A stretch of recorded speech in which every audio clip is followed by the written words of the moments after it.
Hey there, welcome to Health Huddle. My name is Melinda. This month I want to go a little deeper with you than practical health tools. I want to talk about mindset because if you are making all these changes but you've got a wiggy mindset and you're flooding your nervous system and doing all those sorts of things, it kind of defeats the purpose of making those changes in your lifestyle, because you're putting stress in your body and that creates inflammation and that creates disease and illness. So it's really important that we have a healthy mind. And one of the things that I think is incredibly healthy is to understand the difference between freedom and abstinence. If you haven't heard of Ram Dass, check him out. He's quite insightful. I love him. He's passed away now, but you can get plenty of his material online. That's where I really grasped this concept because he explains it so well. So I'm going to try and share it with you and what it means in my life. So when we are trying to remove something from our life because we think it's unhealthy for us, we can choose to come from a place of freedom or abstinence. And I'll just explain with an example of my own life because that just makes it easier. I decided this year to quit sugar, so excess sugar. So what I chose to do that for was predominantly my hormones. So I realized I was in perimenopause. It was a big key contributing factor to them wigging out. So I had a lot of drive and inspiration to want to take sugar out of my life because the health benefits that it would give me. It'll also help manage my blood sugar, which will help even out my energy levels. So there was a lot of different reasons why I wanted to make this lifestyle choice. Now, I could do this and come from a really rigid place and abstain from sugar and go, right, that's it, I don't eat sugar anymore. And every time I see someone have a chocolate bar or something that I enjoy and I'm craving it, but I'm trying to control myself from not having it, then I've created an unhealthy attachment to sugar, and now I'm forcing myself and I'm trying to override my desire to have the sugar in my diet, and it's a control issue that I have inside of me, and I'm giving sugar power that it doesn't deserve.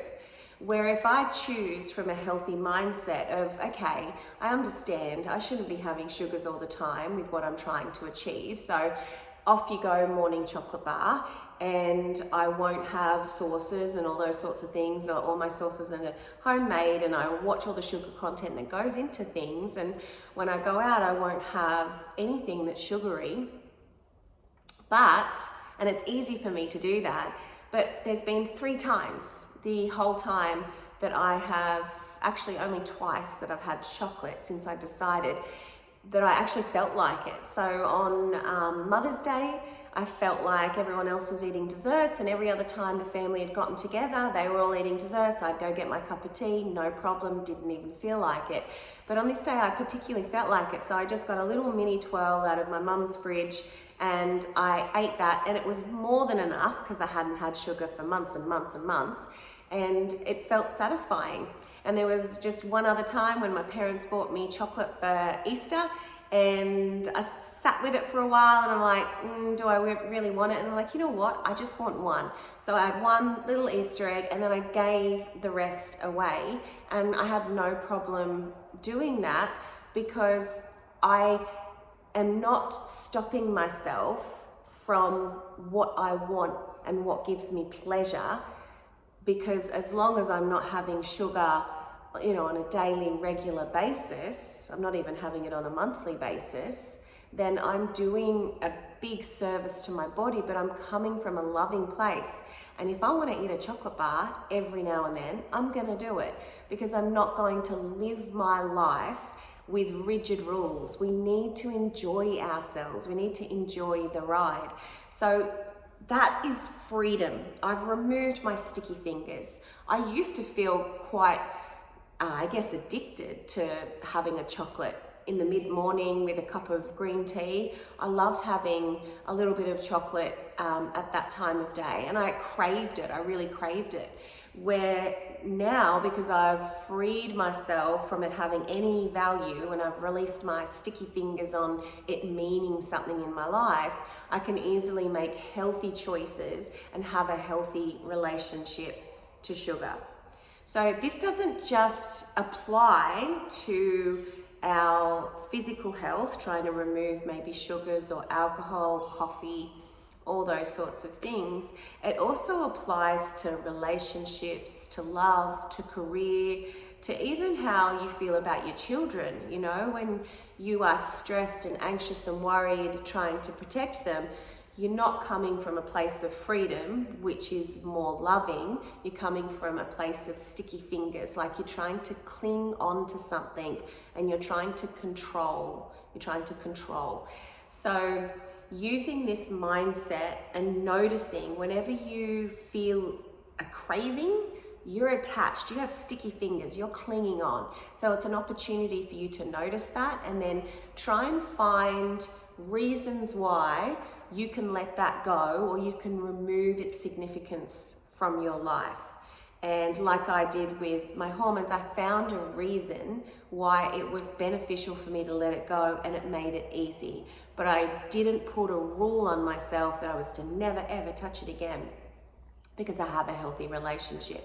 And the same with, in the written version of the blog, I share that I do still have sticky fingers around love. So not only will you notice when you've got sticky fingers because you have cravings, that's usually something that you consume, but you can have sticky fingers around, your career and all those sorts of things. For me, it is love.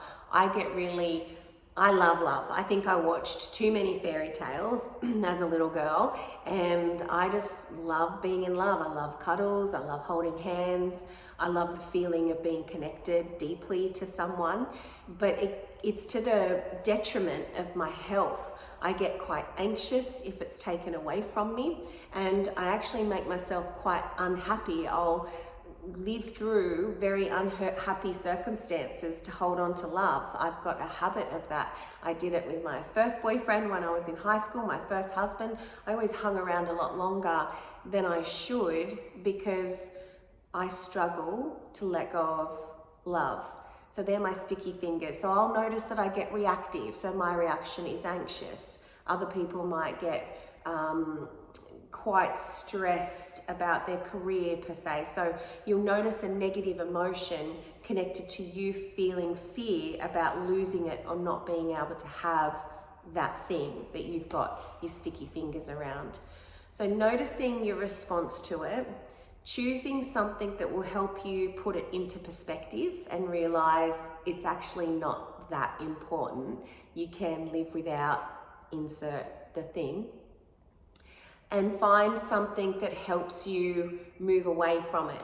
So for me, trying to find a healthy relationship with love, to use more of a physical example, is I'm trying to fill a lot of my time with my girlfriends and spending a lot of time sharing my love in a broader network of people and not just relying on my children and my husband, especially because my children are all getting older. Banjo's going to go traveling next year, and that's my baby gone.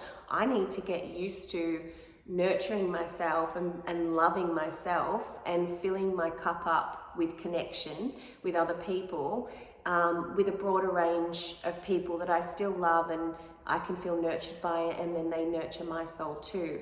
So just find things that will help you release the control or the gripping or the fear of losing the thing from your life.